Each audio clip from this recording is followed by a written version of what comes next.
আসসালামু আলাইকুম ওয়া রাহমাতুল্লাহি ওয়া বারাকাতুহু। প্রিয় ভিউয়ার্স, আশা করি সবাই ভালো আছেন। আজকে যে বিষয় নিয়ে আলোচনা করব সে বিষয়টি হচ্ছে 5টি মারাত্মক ভুল। যে 5টি মারাত্মক ভুলের মধ্যে একটি ভুলও যদি আপনি করে থাকেন তাহলে আপনার জমি হারানোর সম্ভাবনা থাকবে 100%। এতে কোনো ভুল নেই, কোনো সন্দেহ নেই। কোন 5টি ভুল থেকে আমাদের বিরত থাকতে হবে এই বিষয় নিয়ে বিস্তারিতভাবে আলোচনা করব। তাই ভিডিও না টেনে সম্পূর্ণ ভিডিও দেখার জন্য অনুরোধ রইল। আর ভিডিও দেখার পরে যদি ভালো লাগে, মন চায়, তাহলে চ্যানেলটি সাবস্ক্রাইব করে পাশে থাকা বেল বাটনটি অন করে দিয়ে আমাদের সাথেই থাকুন। প্রিয় ভিউয়ার্স, আমাদের দেশে অনেক ভাই বন্ধুরা সম্পত্তি ক্রয় করার সময় তারা মারাত্মক ভুল করে থাকেন। আমার এই চ্যানেল ছাড়া আরও একটি চ্যানেল আছে, মোট 2টি চ্যানেল পরিচালনা করি। দেশে এবং প্রবাসে বসে অনেক ভাই বন্ধুরা এই প্রশ্নগুলি করেছেন। জমি ক্রয় করার সময় বিভিন্ন ধরনের ভুল করেছেন, জমিতে বসবাসরত অবস্থায় ভুল করতেছেন।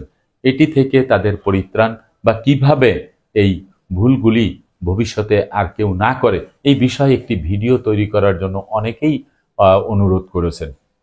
তো সর্বপ্রথমে আপনি যখন এক খণ্ড জমি ক্রয় করবেন, সেই জমি ক্রয় করার সময় আপনি যেই জমিটি পছন্দ করেছেন, আপনার দাতার সাথে যখন আপনার কথা হয়েছে, আপনি যখন তার জমি কেনার জন্য যখন আপনি ইচ্ছা পোষণ করেছেন, তখন ফাইনাল হওয়ার সাথে সাথে আপনি ওই জমিটা মেপে বুঝে নেবেন। 1 নাম্বার কথা হচ্ছে মেপে বুঝে নেওয়ার মানে হচ্ছে দখলে যাওয়া নয়। জমি মেপে আপনি সর্বপ্রথমে দেখবেন যে আপনার যে সম্পত্তিটা তিনি বিক্রি করতে চাচ্ছে, ধরে নিলাম 5% সম্পত্তি তিনি বিক্রি করবেন।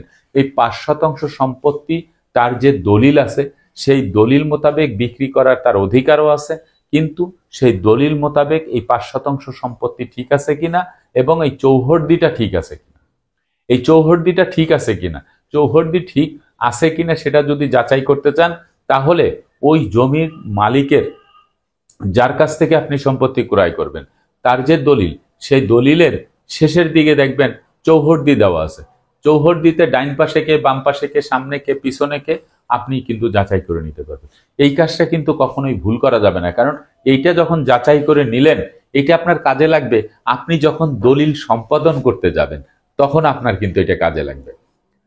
এই বর্তমান সময়ে আপনি যখন জমি মেপে সবকিছু কমপ্লিট করে চৌহদ্দি রেডি করলেন, তখন চেষ্টা করবেন এই আশেপাশে যে সমস্ত ব্যক্তিরা আছে তাদের শুদ্ধ নাম যেটি ন্যাশনাল আইডি কার্ডে আছে সেটি কিন্তু আপনি সংগ্রহ করবেন। নাম্বার 2 নাম্বার হচ্ছে জমি রেজিস্ট্রি করার আগে, অর্থাৎ দলিল সম্পাদন এবং রেজিস্ট্রি করার আগে আপনি দাতার সাথে যদি কোনো প্রকারের লেনদেন করে থাকেন, আপনি যদি আংশিক অর্থ দিয়ে আপনি যদি বায়নাপত্র করতে চান, কখনোই এখন বর্তমান সময়ে এখন আর মৌখিক বায়নাপত্র করবেন না। কারণ মৌখিক বায়নাপত্র অথবা নন জুডিশিয়াল স্ট্যাম্পের উপরে লিখিত করে নোটারি পাবলিকের মাধ্যমে এগুলি করে কোনো বায়নাপত্র করবেন না, এটি আমার অনুরোধ। এটি এখন কোনো কাজে লাগে না। আপনি যদি অরিজিনাল অর্থে যদি মনে করেন আপনার অর্থের সংকট রয়েছে, অথবা আপনি তথ্য উন্মোচন করার জন্য, তথ্য উদ্ঘাটন করার জন্য আপনি কিছুটা সময় নিতে চান, তাহলে আপনি তাকে যদি 50% টাকা দিয়ে থাকেন বা 1/4 টাকা দিয়ে থাকেন, তাহলে আপনি সরাসরি নন জুডিশিয়াল স্ট্যাম্পের উপর একটি রেজিস্ট্রি বায়না করে নেবেন। যেই রেজিস্ট্রি বায়নাটি সরাসরি সাব রেজিস্ট্রার অফিস কর্তৃক রেজিস্ট্রিকৃত হতে হবে। তাহলে কি হবে, আপনার এই রেজিস্ট্রিকৃত যে দলিল, এই দলিলটি দাতা এবং গ্রহীতার উভয়ের কাজে লাগবে। কেন কাজে লাগবে? দাতা যদি আপনার সাথে ছলচাতুরি করে, দাতা যদি আপনার এই সম্পত্তিটা আরো ঊর্ধ্ব মূল্যে অন্যের কাছে বিক্রি করে দেওয়ার জন্য পায়তারা করে এবং আপনাকে সম্পত্তি দিতে না চায়, তাহলে আপনি কিন্তু দাতার বিরুদ্ধে ওই রেজিস্ট্রি বায়নাপত্র দিয়ে দেওয়ানি আদালতে কিন্তু মকদ্দমা করতে পারবেন এবং দাতাকে বাধ্য করবে আদালত ওই সম্পত্তি আপনাকে রেজিস্ট্রি করে দেওয়ার জন্য। এবং যদি দাতা অনুপস্থিত থাকে তাহলেও কিন্তু আদালত কর্তৃক জাজমেন্ট দিবে সাব রেজিস্ট্রার অফিসকে এই সম্পত্তি আদালতের মাধ্যমে আপনাকে রেজিস্ট্রি করে দিতে, এবং বাকি যে বকেয়া টাকা সেটি আদালত কর্তৃক যেই ব্যক্তির সম্পত্তি তাকে পৌঁছায় দেওয়ার ব্যবস্থা করবে।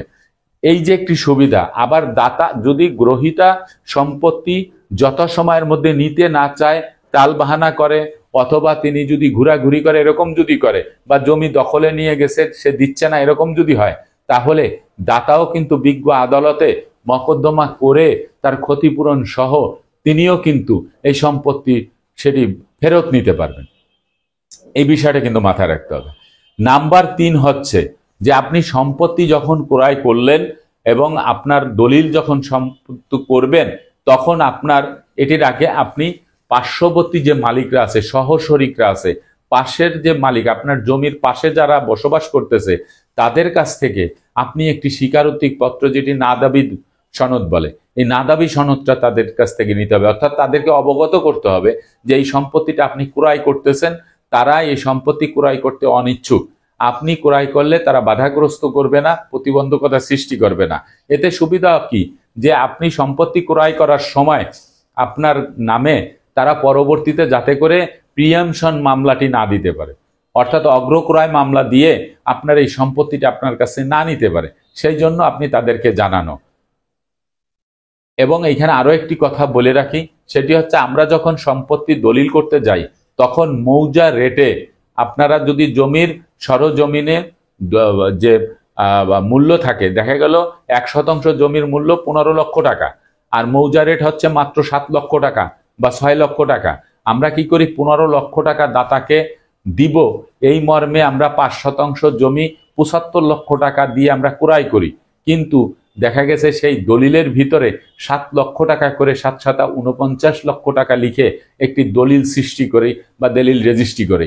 এতে হয় কি, পার্শ্ববর্তী যে মালিকরা থাকে তারা ওই দাতার কাছ থেকে শুনে মূলে অথবা দাতার নিজস্ব লোক দিয়ে প্রিয়ামশন মামলা করায়। তখন আপনি টাকা প্রদান করলেন 75 লক্ষ, আর আপনি দলিলে লিখলেন আপনি 49 লক্ষ। এই সুযোগটা ব্যবহার করে তারা প্রিয়ামশন মামলার জন্য আদালতে মকদ্দমা করে আপনার সম্পত্তি কিন্তু নিয়ে যাবে। এই জন্য সরকারকে ট্যাক্স ফাঁকি না দিয়ে আপনার একটু কষ্ট হলেও আপনি এই যেই মূল্য দিয়ে সম্পত্তিটি ক্রয় করতেছেন, প্রয়োজনে আপনি 5 লক্ষ টাকা বেশি যদি লেখান আপনার জন্য সুবিধা। তো আমি বেশি লেখানোর কথা বলবো না, আপনি যেই টাকাটা দিয়ে এই সম্পত্তিটি ক্রয় করলেন ঠিক অরিজিনাল টাকাটা লিখিয়ে আপনি সরকারের সার্ভিস চার্জ ফাঁকি না দিয়ে আপনি নিজে প্রতারিত না হয়ে আপনি সঠিক কাজটি করবেন। তাহলে আপনার আর এই সম্পত্তি নিয়ে অন্য কোনো জায়গায় দৌড়দৌড়ি করতে হবে না, বা অন্য কেউ অগ্রক্রয় মামলাও দিতে পারবে না। 4 নম্বরে হচ্ছে, আপনার যদি উত্তরাধিকার সূত্রে পাওয়া সম্পত্তি বা অবিভক্ত সম্পত্তি বা ওয়ারিশ সম্পত্তি ক্রয় করেন, তাহলে কিন্তু 100% চেষ্টা করবেন ওয়ারিশ কায়েম সনদ অথবা বন্টননামা দলিল। এই যে বন্টননামা দলিল এখন কিন্তু একান্তভাবে প্রয়োজন। বন্টননামা দলিল ছাড়া কেউ সম্পত্তি ক্রয় করলে নামজারি করতে পারতেছে না, এটি কিন্তু মাথায় রাখতে হবে। এই আপোষ বন্টননামা দলিলটি আপনি অবিভক্ত সম্পত্তি ক্রয় করলে যার কাছ থেকে ক্রয় করবেন তার কাছ থেকে অবিভক্ত এই বন্টননামা দলিলটি আপনার কিন্তু সংগ্রহ করতে হবে।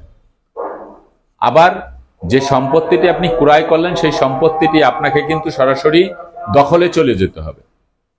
নাম্বার 5 হচ্ছে, জমি হস্তান্তরিত হওয়ার সাথে সাথে যে ট্রান্সফার, অর্থাৎ প্রপার্টি ট্রান্সফার হওয়ার সাথে সাথে আপনি দখলে চলে গেলেন, সাব রেজিস্ট্রার অফিস কর্তৃক আপনি যে দলিলটি পেলেন সেই দলিলের কপি দিয়ে সাথে সাথে আপনি কিন্তু নামজারি করে নেবেন। নামজারিটি যদি আপনি না করে হেলায় হেলায় বসে থাকেন, তাহলে আপনার যে দাতা সেই দাতার নামটি কিন্তু ভূমি অফিসে থেকে যাবে। আর ভূমি অফিসে থেকে গেলে দাতা যদি তঞ্চকতা করে, প্রতারণা করার সুযোগ তার থাকবে। দেখা গেল তিনি পরবর্তীতে যে কোনো উপায়ে সে সিস্টেম করে বা অন্য দালাল মারফত সংশ্লিষ্ট বিভাগের সাথে আতাত করে এই সম্পত্তিটা আরেকজনের কাছে বিক্রি করে দিল, অথবা তার স্ত্রীর নামে হেবা করে দিল। এই সুযোগটি দিবেন না। আপনি জমি ক্রয় করার সাথে সাথে এই সম্পত্তিটি আপনি সাথে সাথে নামজারি করে নেবেন। এই যে 5টি মারাত্মক ভুল কিন্তু এই 5টি, একটিও কিন্তু মিস করা যাবে না। যারা এই জমি সংক্রান্ত বিষয়, জমি ক্রয় করার বিষয় মানে ক্রয় করবেন, তারা এই 5টি ভুলের মধ্যে কোনোটি যদি হয় সাথে সাথে এটি সংশোধন করে নেবেন। আশা করি আপনারা বুঝতে পেরেছেন। আজকের মতো ভিডিওটি এখানে শেষ করব। আগামীতে দেখা হবে অন্য কোনো ভিডিও নিয়ে। সে পর্যন্ত সবাই ভালো থাকবেন, সুস্থ থাকবেন আর আমার জন্য দোয়া করবেন। আল্লাহ হাফেজ।